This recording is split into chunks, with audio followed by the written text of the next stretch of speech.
Haragi epailea eta aharia. Ahari asko zebiltzan larrean elkarrekin aldara edo tegi bat eginda. Etorri zitzaien okela saltzaile edo herriko haragi epailea eta eraman zuen ahari bat. Bere lagunak egon ziren geldi, txistik ere atera gabe, asko ez balitz bezala, hainbesteren artetik bat eramatea. Hala behin batean, egun oro eramaten zuela bat bakarra, gelditu zen lagun gabe, ahari galant eta mardo bat. Etorri zen honen atzean ere, eta eskuak egozteko unean diotxa ahari honek. O gure etxai odol giroa, eraman dituzu nire lagunak. Ezkutatu duzu tegi guztia, geldika, ganibet gogorraren bidez bizitzak entzeko. Nirekin zoaz beste hainbeste egitera. Gurea da erokeria.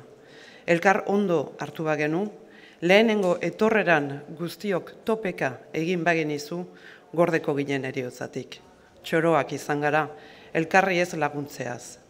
Orain bakarrik harrapatzen nauzu, eta ez naiz asko zuri aurpegi emateko. Ipuin ederra ikasteko nola elkar ondo hartu behar duten, herri naiz etxe batekoak.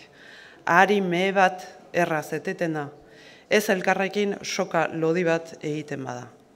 Hau ondo adituko balitz, banatuko ez balira gure borondateak, ez lirateke ikusiko hainbeste herri eta ezin ikusi eta hautzi.